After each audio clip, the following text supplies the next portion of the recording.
let's return to the situation in Ukraine.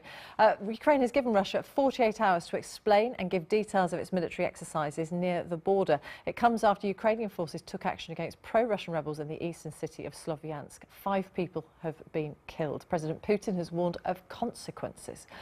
Well, let's speak now to the Ukrainian ambassador to the UN, Yuriy Sergeyev. He joins us now from New York. Ambassador, thank you very much for joining us here on BBC News. How can you explain that action that's been taken by Ukraine in which 5 of your own people have been killed in Sloviansk?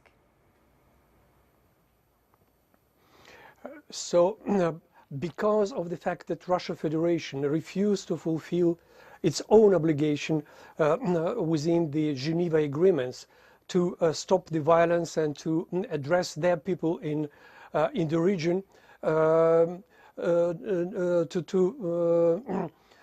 to surrender the armaments and to leave the administrative buildings.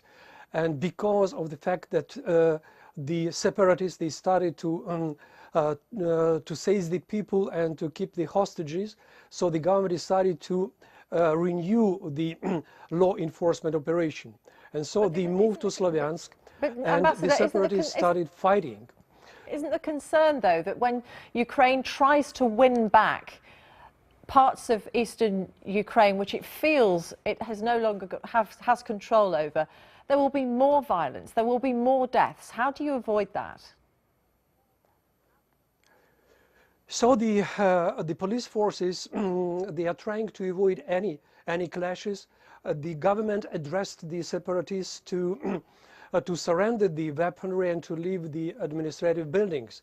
We expected that Russia Federation could be helpful, as it was stated in Geneva, to address their people there and to address the separatists, but it didn't happen.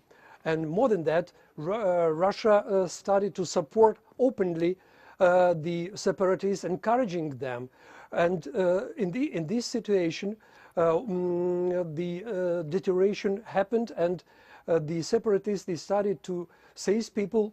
The people's deputy was killed. Many journalists disappeared. So we stopped the law enforcement operation now because Russia started the dangerous maneuvers and exercises on our borders. Yes, so this operation, what will Ukraine's response is? What will Ukraine's response be then to those military exercises? Because the Kremlin says they are there to act if necessary to protect ethnic Russians, because they do not believe that Ukraine will look after ethnic Russians anymore.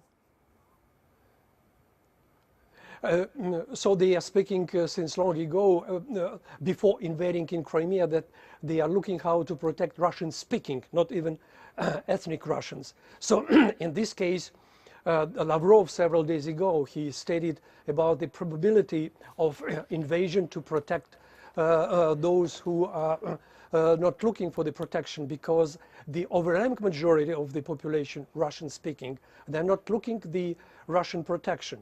The separatists, they are looking Russian protection, and they are getting this moral and politically.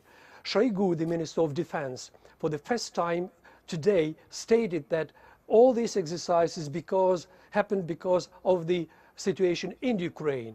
2 days ago, they stated that all these maneuvers, they're because it's a normal, regular exercises of the army. So this is a contradictory statements, and so they are threatening and raising the tension because of these exercises. By these exercises, they are encouraging the separatist groups led by their special agents. Yuriy Sergeyev, Ambassador for Ukraine to the UN, thank you for your time.